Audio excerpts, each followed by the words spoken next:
permanente, eso es lo que caracteriza el enfisema, una dilatación anormal y permanente de los espacios aéreos distales.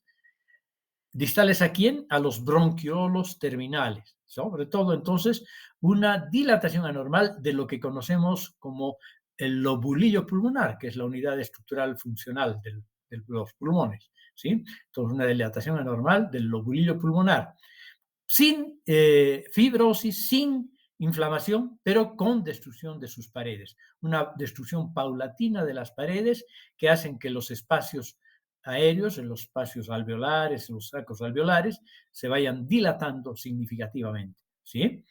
El enfisema se va a clasificar de acuerdo a su localización o distribución anatómica, en centroacinar, panacinar y unos menos importantes clínicamente, el paraseptal y el irregular, a no ser que se complique el paraseptal, por ejemplo, ¿no? Empezaremos con el enfisema centroacinar. Este dibujo esquemático, que aquí tenemos el bronquiolo terminal y este es el lobulillo pulmonar, el lobulillo pulmonar. Claro que aquí estamos identificando un solo lobulillo pulmonar secundario a un bronquiolo terminal. De este bronquiolo terminal pueden salir muchas ramas, ¿no? Entonces, estamos diagramando, graficando solo una terminal aérea, distal.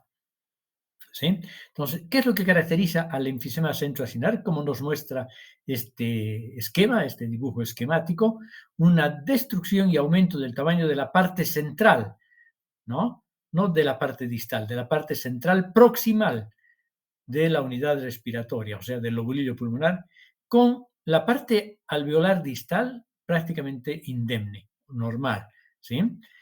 Este tipo de enfisema centroacinar es el característico de los fumadores, ¿sí? Y por lo tanto es el que acompaña con mayor frecuencia a los que tienen bronquitis crónica, a los enfermos con bronquitis crónica, sobre todo a los que tienen bronquitis crónica pura, ¿sí? Y cuya etiología está dependiente del hábito tabáquico importante.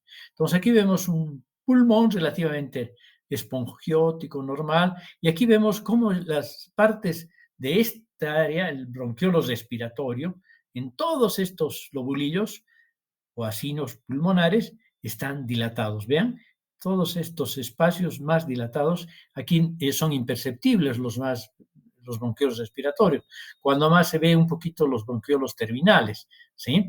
Pero aquí no, aquí los bronquiolos respiratorios están en mayor o menor grado dilatados. Y eso nos habla de este espacio, justamente, ¿no? Centro lobulillar, los bronquiolos respiratorios en su porción proximal, ¿sí? En la parte central, pero proximal.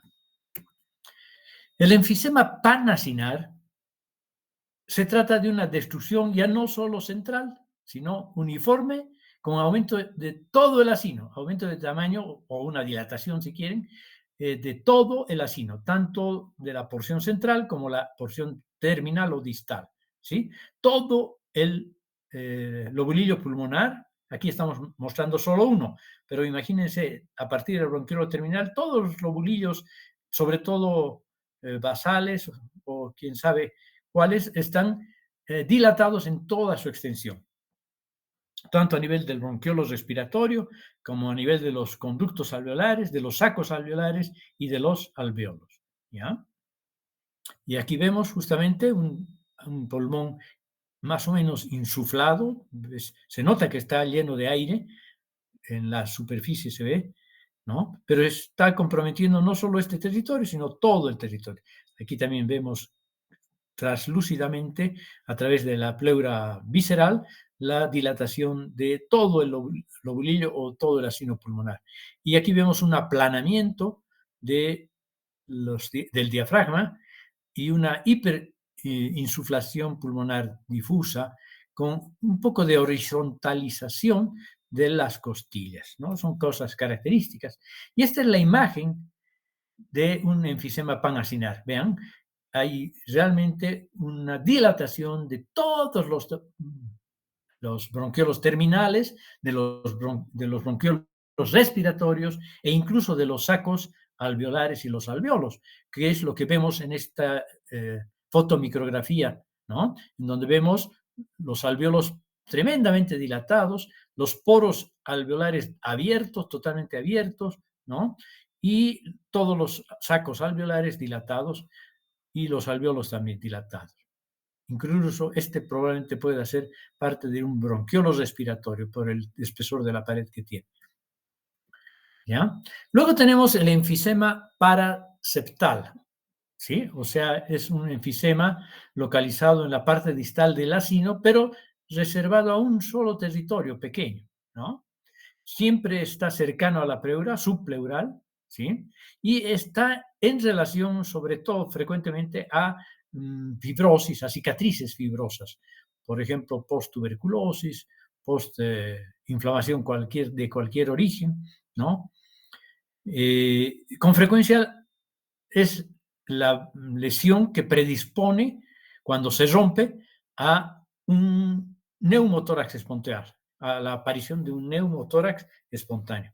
Vemos aquí, está un pulmón un poco congestivo, sí, pero esta parte está dilatadísima en relación al resto del parénquima pulmonar. Entonces, este es un enfisema paraseptal, al lado de un septo pulmonar y generalmente subpleural. El enfisema irregular afecta irregular un acino pulmonar, los acinos pulmonares. También puede estar asociado a procesos cicatriciales. Habitualmente es asintomático y puede estar relacionado con otras entidades, como el enfisema ampolloso, que son burbujas de 1 centímetro, el enfisema intersticial, debido a la entrada de aire al tejido conjuntivo del pulmón o del mediastino a partir del aire subcutáneo, por un enfisema, una fístula subcutánea, ¿verdad? Entonces, estos enfisemas, el paraseptal y el irregular, pueden complicarse al romperse típicamente con un neumotórax, que lo podemos llamar, mientras no sepamos de qué se trata, neumotórax espontáneo, ¿no? Hay otros tipos de enfisema que son menos importantes clínicamente, por ejemplo, la hiperinsuflación compensadora, que se trata de la dilatación de alvéolos sin destrucción de las paredes septales, ocasionada por la pérdida de sustancia pulmonar de otros territorios, de otros lados. Por ejemplo, la eliminación quirúrgica de un pulmón o de un lóbulo causa hiperinsuflación compensatoria en los lóbulos que permanecen, ¿no?, en el individuo. La hiperinsuflación obstructiva, en donde el pulmón se expande porque hay aire atrapado en su interior que no puede salir, como el que ocurre cuando hay una obstrucción total o parcial, por detrás de la obstrucción. Y entre los ejemplos que podríamos citar más importantes, la presencia de un tumor en un bronquio terminal, en un bronquiolo, etcétera, etcétera, o un cuerpo extraño aspirado, ¿sí? Como por ejemplo podría ser un pedacito de globo, de látex del globo, de otro componente, ¿no?, de látex. O podría ser también la aspiración no controlada, ¿no?, por un grano de maní, por ejemplo, ¿no?, que además es aceitoso y grasoso y puede producir entonces una reacción además, ¿ya? Y luego tenemos el enfisema intersticial, que es el que es clásicamente ocupando el espacio intersticial, ¿no?, que consiste en la presencia de aire en el tejido conectivo del pulmón o el mediastino o el tejido subcutáneo, ¿sí? Está ocasionado por los desgarros alveolares del enfisema pulmonar que permite la entrada del aire en el estroma pulmonar, o los desgarros alveolares que se producen por incrementos rápidos de la presión dentro de los alvéolos, como ocurre, por ejemplo, en la sumersión profunda a profundidades importantes, o en individuos que gritan de una manera abrupta, pueden provocar una lesión a nivel de la tráquea con escape de aire hacia estos espacios, en el espacio intersticial o mediastínico o subcutáneo, ¿sí? Una forma importante de edema subcutáneo. Ahora también las punciones pueden causar perforación pulmonar y enfisema subcutáneo, ¿no? Una tos fuerte más obstrucción bronquiolar puede ser el inicio de un edema intersticial, ¿ya? Bueno, aquí hay un comentario solamente. ¿Cuál es la diferencia entre hiperinsuflación y enfisema? ¿No? El inflado excesivo, o sea, la hiperinsuflación, se refiere a la expansión de la totalidad de una parte del pulmón como resultado de la obstrucción mecánica, ¿sí? Y la consiguiente retención de aire en el pulmón. Esta obstrucción puede ser causada por un tumor, un cuerpo extraño, broncoconstricción, moco, etcétera, etcétera. En cambio, en el enfisema no hay una obstrucción mecánica. Lo que hay es una obstrucción funcional al flujo de aire, ¿sí? ¿Y cuál es la patogenia del enfisema? Bueno, de los enfisemas, sobre todo centroacinar y panacinar. Un desequilibrio entre proteasas y antiproteasas. Las antiproteasas nos defenderían, si quieren ustedes, de estos procesos patológicos, ¿sí? Mientras que las proteasas actuarían a favor de la producción de estas enfermedades pulmonares crónicas obstructivas, ya sea principalmente del enfisema, pero también un poco de la bronquitis crónica. ¿Por qué este desequilibrio entre proteasas y antiproteasas es lo más aceptado en la patogenia de estas enfermedades? Porque está sustentada por los siguientes experimentos. Individuos con déficit hereditario del principal inhibidor de la proteasa, que es la alfa-1 antitripsina, presentan enfisema casi siempre, incluso a una edad temprana. Y peor si fuman, ¿no? La instilación intrapulmonar de enzimas proteolíticas provoca enfisema en animales de experimentación, que tienen obviamente un déficit de alfa-1 antitripsina o sin un déficit de alfa-1 antitripsina por la presencia simplemente de estas enzimas proteolíticas, que vamos a llamar las proteasas en términos generales, van a provocar enfisema en experimentación. Y el tabaco, que contribuye al enfisema por una serie de procesos, un proceso acumulativo, en principio reclutando neutrófilos al interior del pulmón por factores segregados por los macrófagos alveolares activados por el humo del cigarrillo.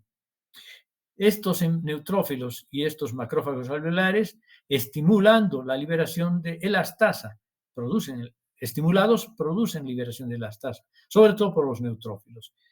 Y esta elastasa es importante para la destrucción de la pared alveolar, ¿no? Entonces, este proceso de liberación de elastasa activa a la elastasa, la activación de la elastasa por los macrófagos. Y por último, inactivando la alfa-1 antitripsina por oxidantes presentes en el humo del tabaco o en radicales libres, liberados por los neutrófilos activos, ¿ya? Entonces, ya sea por la liberación de elastasa, ¿no? Que es la principal proteasa destructiva de la pared alveolar, o por la inactivación por parte de una serie de productos que tiene el cigarrillo de la alfa-1 antitripsina, ¿sí? Estos agentes oxidantes que están presentes en el humo del tabaco o los radicales libres liberados por los neutrófilos van a inhibir la alfa-1 antitripsina, la producción y la acción protectora de la alfa-1 antitripsina. Entonces tenemos que la nicotina y muchos otros elementos como especies de oxígeno reactivo con radicales libres van a provocar, por una parte, migración de los neutrófilos, activación de estas especies de oxígeno activado, con liberación de interleucina 8, leucotrieno B4, factor de necrosis tumoral, activación. Entonces, el resultado es la activación de antiproteasas, ¿sí? Y, por otra parte, la deficiencia congénita o la inactivación de las alfa-1 antitripsina por parte del humo del cigarrillo va a condicionar un aumento de la producción de la elastasa que van a provocar daño tisular, puesto que no hay la producción de alfa-1 antitripsina, que está inhibida, ¿sí? Y esto va a condicionar que haya destrucción de la pared alveolar, ¿sí? Sobre todo destrucción del tejido elástico, una proteólisis descontrolada, ¿sí? Todo esto por la activación de los neutrófilos principalmente, pero con la participación inicial de los macrófagos, sobre todo. Y esto es el enfisema, ¿sí? Entonces, los la fagocitosis de polimorfonucleares, los gránulos formados por proteínasas liberados al medio ambiente van a causar destrucción del tejido elástico o van a causar inactivación del alfa-1 antitripsina, ¿sí? O el déficit hereditario también peor todavía, si además de tener este déficit hereditario hay efecto de las formas activas de oxígeno y otros elementos como la nicotina que tiene el humo del cigarrillo. En la morfología lo que vamos a ver son macroscópicamente pulmones voluminosos con forma de almohada o de esponja, si quieren, un aumento de los espacios aéreos, como ven aquí, un adelgazamiento de las paredes alveolares.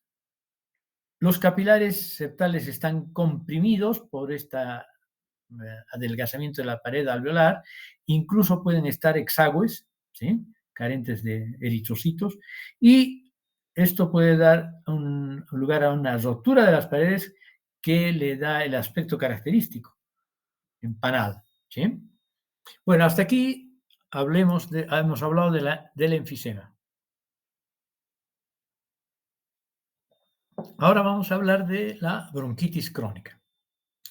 ¿Cuál es la definición clínica, no anatomopatológica, clínica de la bronquitis crónica?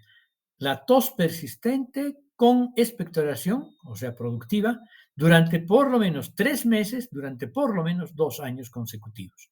Esa es la definición de bronquitis crónica. Tiene que haber tos por más de 3 meses, por 2 años consecutivos y la tos es con expectoración. ¿Sí? ¿Cuál es la patogenia? La irritación crónica de las vías respiratorias por sustancias inhaladas, especialmente el humo del tabaco. ¿Qué van a desencadenar estos irritantes? Principalmente el humo del tabaco, hipersecreción de moco, hipertrofia de las glándulas mucosas, que a su vez producen hipersecreción de moco, metaplasia de las células calciformes en el epitelio bronquiolar, que puede ser una metaplasia escamosa, por ejemplo, y además hipersecreción de moco por parte de las células calciformes también, y pueden a la larga también producir inflamación con bronquiolitis, ¿ya? Estos irritantes. Entonces, ¿qué vamos a ver morfológica y clínicamente? Clínicamente lo que vamos a ver es una hipoventilación alveolar, una hipoxemia con hipercapnia, a esto le podríamos llamar también insuficiencia respiratoria de tipo 2, va a haber cianosis a lo largo de la evolución de la enfermedad y no suele haber una importante disnea, o la disnea no es tan importante como en el enfisema, ¿no?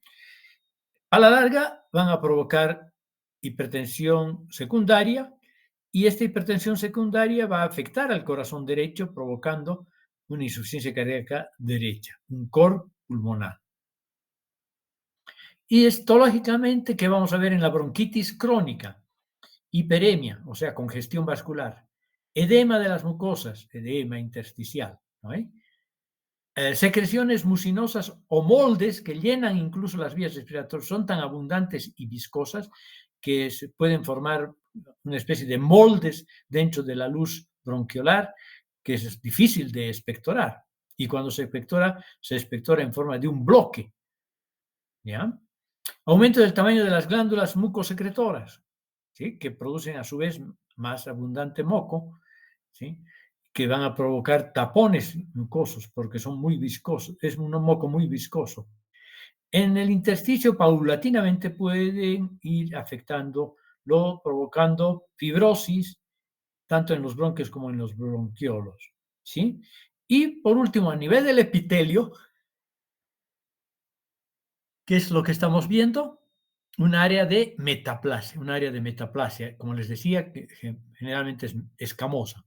Y al principio puede ser una metaplasia escamosa madura, que puede tornarse sin displasia, que puede tornarse con metaplasia escamosa con displasia, que puede ser una displasia de bajo grado o de alto grado, y a partir de una displasia de alto grado puede transformarse en un carcinoma in situ, ¿sí? Epidermoide, por ejemplo.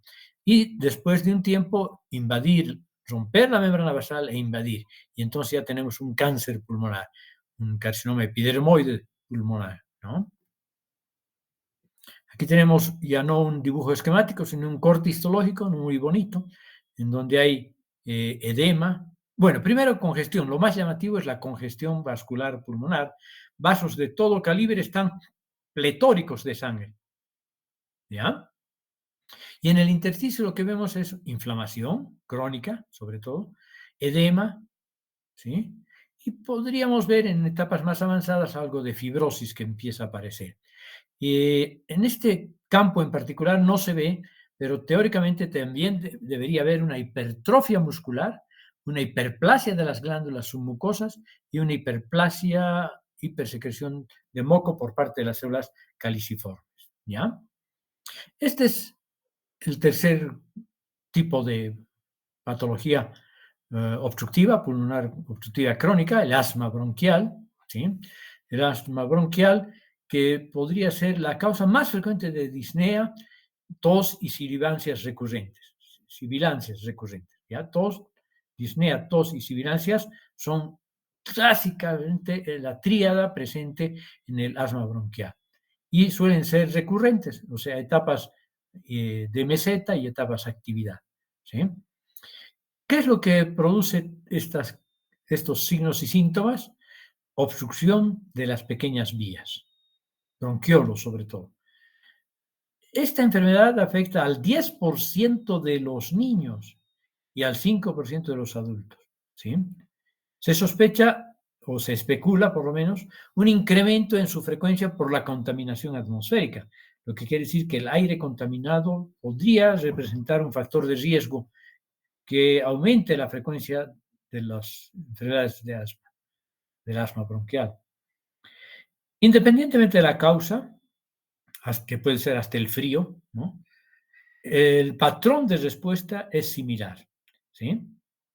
Todo tipo de inflamación crónica de bajo grado sobre los que diversos estímulos producen exacerbaciones agudas. Entonces, hay una inflamación crónica de bajo grado, permanente o en meseta, y un estímulo que puede ser el frío, una infección viral, en fin, un, un tóxico, un agente irritante, la polución ambiental, etcétera, el polen de las plantas en las etapas estivales, primavera, pueden provocar las exacerbaciones agudas, que a veces no son tan benignas, que pueden incluso llegar al ataque asmático mortal, ¿no? Entonces, aquí tenemos las causas a la derecha, tenemos varias causas conocidas, que algunas creo que no he mencionado. Bueno, alergia, ácaros domésticos, infecciones víricas sobre todo, exposición laboral a agentes irritantes directos o alergenos, inducción por fármacos, agonistas de la beta-asa, gases irritantes como el dióxido de azufre, óxido nítrico, ozono, estrés psicológico también puede ser un agente desencadenante de un ataque asmático, el ejercicio y el frío, ¿sí? Son los principales desencadenantes. Aquí tenemos un espectro de la mucosa bronquial, ¿sí? Y aquí tenemos bueno, aquí normal, y aquí tenemos una fase inmediata, minutos después de la exposición al agente, ¿no? Por ejemplo, aquí tenemos el polen, que es el alergeno, ¿sí? Que es captado por las células dendríticas de la mucosa respiratoria, activa, bueno, es de tipo IgE, generalmente se une al receptor de IgE de la célula helper de tipo 2 y este estimula a los linfocitos B dependientes de IgE a través de la interleucina 4 para liberar este anticuerpo B que se va produciendo en mayor escala. Y este anticuerpo IgE se une a un receptor Fc del mastocito que se activa y que liberando interleucina 3 y 5 va a reclutando los eosinófilos que van a activarse liberando los gránulos mediadores del proceso asmático, ¿no? También a través de la interleucina 3 y 5, producida directamente por la célula de tipo helper de tipo 2, célula linfocito helper de tipo 2, puede también activarse reclutando eosinófilos que activados liberan sus gránulos y mediadores de la inflamación. ¿Sí? Hay mediadores preformados y mediadores recién formados, ¿no? Y estos mediadores, ¿no? Van a estimular por vía aferente al nervio vagal y por nervio vagal eferente también van a estimular a la contracción del músculo liso, un aumento de la permeabilidad vascular, mayor edema y mayor reclutamiento también de células inflamatorias. ¿Sí? Y en la fase tardía, pues hay la formación de la proteína básica mayor o proteína catión eosinófila liberada por los eosinófilos, que va a favorecer la migración de más neutrófilos con la producción de eh, citoquinas y estimulación de las glándulas para que produzcan mayor cantidad de un moco viscoso además. ¿Sí? Bueno, aquí tenemos un resumen entonces de la respuesta inflamatoria crónica que es compleja, ¿no? A nivel de la mucosa bronquial. Primero, broncoconstricción por aumento de la respuesta contráctil del músculo liso bronquial, ¿sí? A estos nervios aferentes vagales. Luego tenemos hipersecreción de moco con impactación de este moco en las vías aéreas, ese moco viscoso.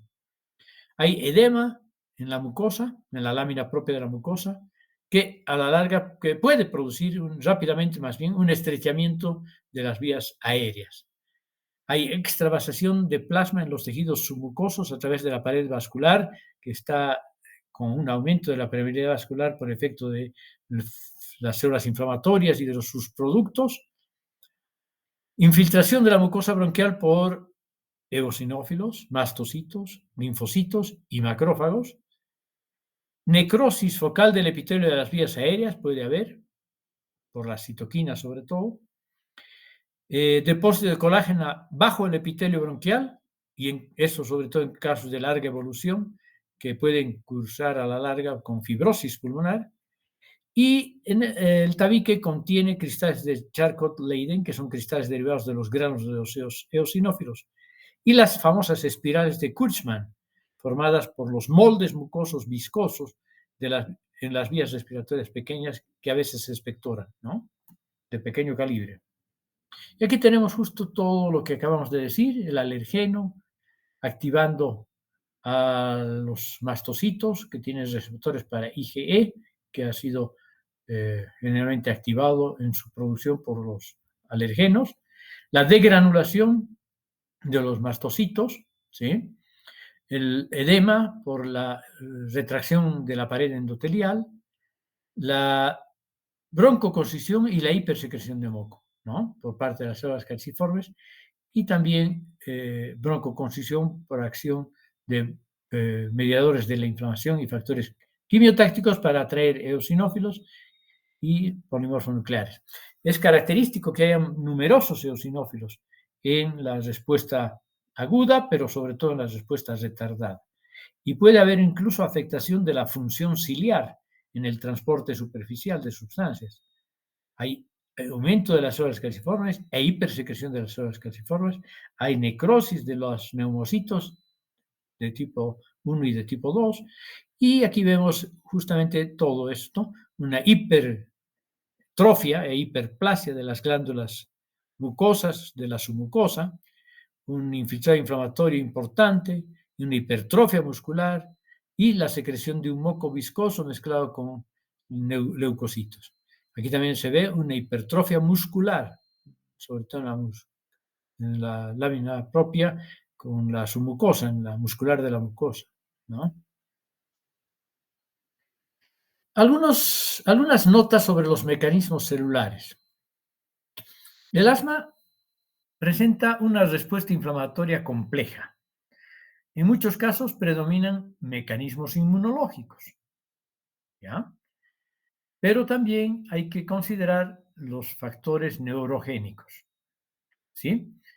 Aunque los mastocitos son importantes y liberan histamina en el asma bronquial, aumento de los mastocitos, aumento de la liberación de histamina como gránulo preformado, los antihistamínicos no son clínicamente útiles en un ataque de asma, lo que difiere entre el asma y otros cuadros de hipersensibilidad de tipo 1. ¿Sí? En las hipersensibilidades de la piel, en la urticaria, por ejemplo, en el edema angioneurótico, en fin, en la anafilaxia, los antihistamínicos pueden funcionar, pero no se sabe muy bien por qué, pero en el asma bronquial clínicamente no son muy eficaces. ¿Sí? En el infiltrado inflamatorio, además de mastocitos y eosinófilos, hay un predominio de linfocitos T, ¿sí?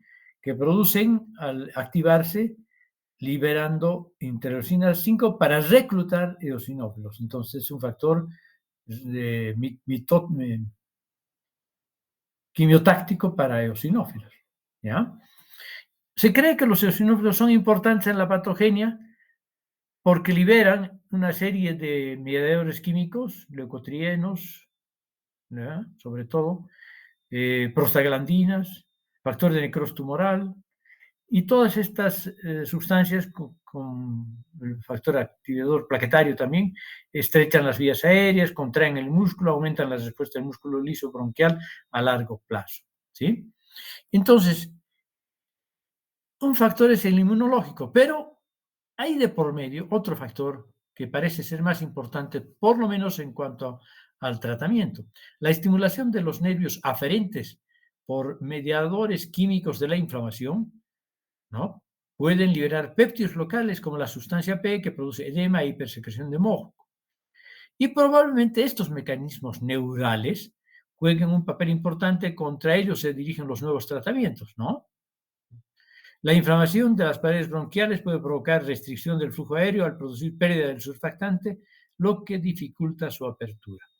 En casos de larga evolución se deposita colágeno bajo el epitelio bronquial, lo que puede favorecer la sensibilización a la necrosis del epitelio y también a la fibrosis intersticial.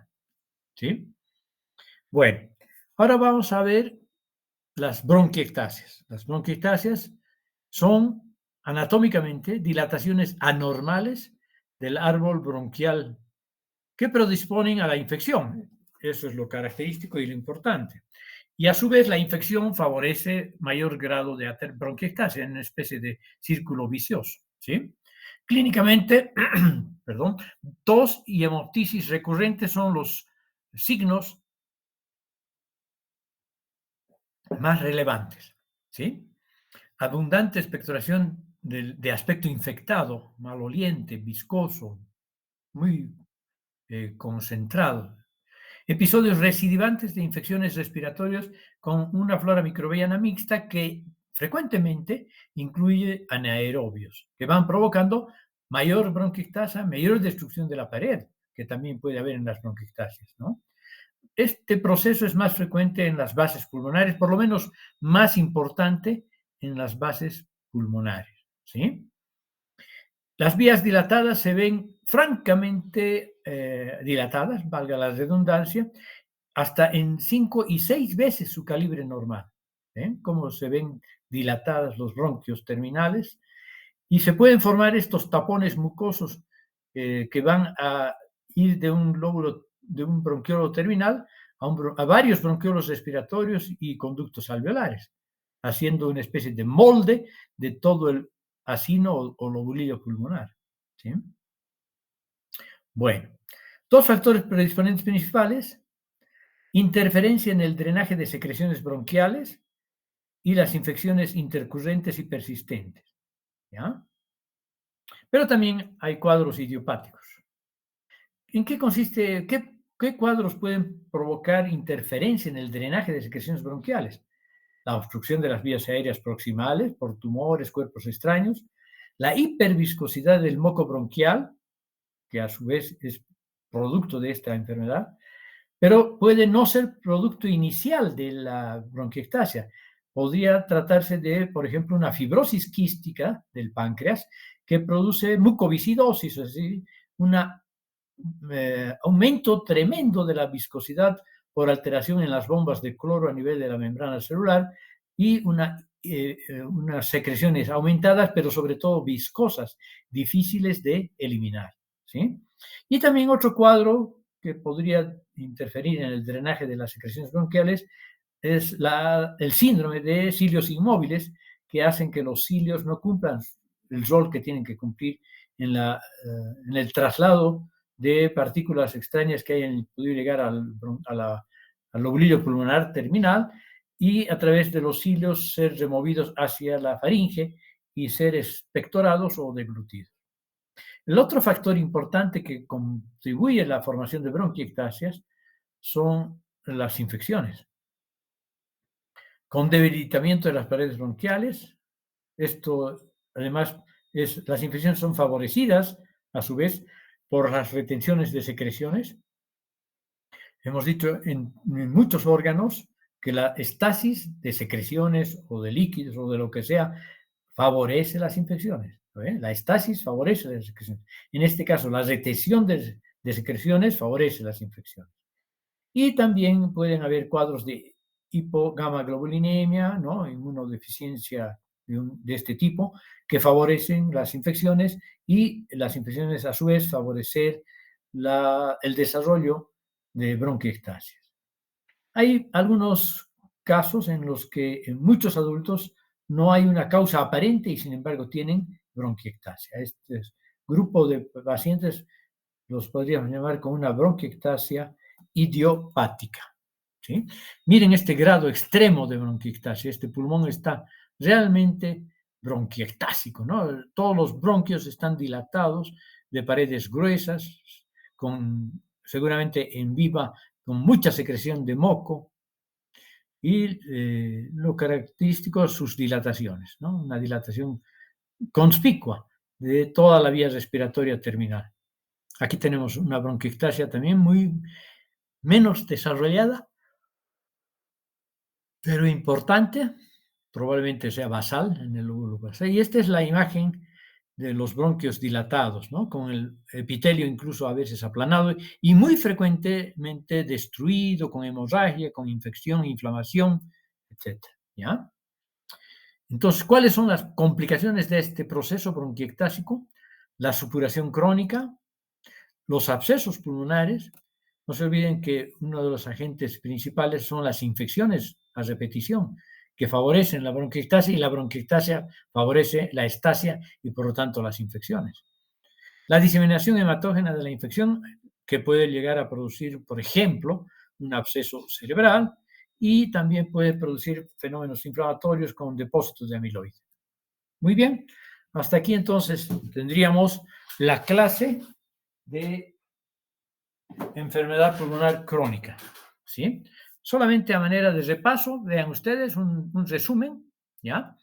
La enfermedad, aquí tenemos asma bronquial, el mecanismo, hiperreactividad de las vías aéreas secundaria a varios estímulos que cursan con episodios de broncoconstricción. Hay dos tipos de asma, la asma atópica y el asma no atópica. El asma atópica o alérgica y extrínseca y la asma no atópica intrínseca. ¿Sí? En el asma atópico tendremos alergenos inhalados que producen o desencadenan una hipersensibilidad de tipo 1, que es la responsable del incremento de los eosinófilos en los septos y la sangre periférica. Y en la de tipo intrínseco, broncoconstricción inducida por infecciones, frío, poluyentes atmosféricos, típicamente en adultos de mediana edad. ¿Ya? La alérgica más frecuente empieza en niños. La bronquitis crónica es una irritación crónica de las vías aéreas por el humo del tabaco, la polución atmosférica, sobre todo en ambientes cerrados y contaminados. Es complicada por infecciones repetitivas, como se clasifica clínicamente como tos productiva por más de 3 meses en 2 años consecutivos. Existe hipersecreción de moco, hipertrofia de las glándulas mucosas, hiperplasia de las células caliciformes y un poco de hipertrofia muscular puede haber. El enfisema se caracteriza por la destrucción de la estructura acinar normal con dilatación secundaria de los espacios aéreos. Puede ser centroacinar o centrolobular, panlobular y paraseptal. ¿Ve? En el centro acinar, afectación predominante de los bronquiolos respiratorios y de las estructuras proximales del asino respiratorio, respetando los alvéolos distales. Frecuentemente visto en fumadores y compromiso predominante en los ápices pulmonares. Vean, ápices pulmonares, ¿no? El panlobular, compromiso de todo el ácido pulmonar, compromiso predominante en las bases pulmonares. La causa más importante, además del tabaco, la deficiencia de alfa-1 antitripsina. Y el enfisema irregular o paraseptal, periférico suele ser, cicatrices focales, frecuentemente subpleurales, que se pueden romper y producir neumotórax, por ejemplo, y espacios aéreos dilatados. Se caracteriza por espacios aéreos dilatados. Las bronquiectasias, que es lo que acabamos de ver, se caracteriza por infección crónica determinando una destrucción y dilatación de los bronquios. Puede ser localizada o difusa. En las bronquiectasias localizadas hay una obstrucción local por neoplasia, agrandamiento ganglionar, adenomegalias, inhalación de cuerpos extraños o una obstrucción secundaria a las infecciones, ¿no? Y las difusas, secundaria a condición congénita, tal como la fibrosis quística del páncreas, el síndrome de cilios inmóviles, el síndrome de Cartagener, que es muy parecido en su mecanismo, afectación funcionalmente todas las vías respiratorias, causando obstrucción de la glucosa. Y obviamente predisponiendo a la infección crónica, que además puede ser su causa. Y con eso tendríamos terminado esta parte del EPOC, ¿ya? Entonces tendríamos desarrollado la enfermedad pulmonar obstructiva crónica. La próxima clase, el próximo lunes, vamos a hablar de patología pulmonar, pero esta vez de las enfermedades restrictivas pulmonares, ¿ok? Muy bien, hemos terminado a tiempo, nos vemos en media semana. Hasta el lunes. Gracias, doctor. Hasta el lunes. Hasta luego, doctor. Gracias. Gracias a ustedes. Hasta luego. Chao, chao.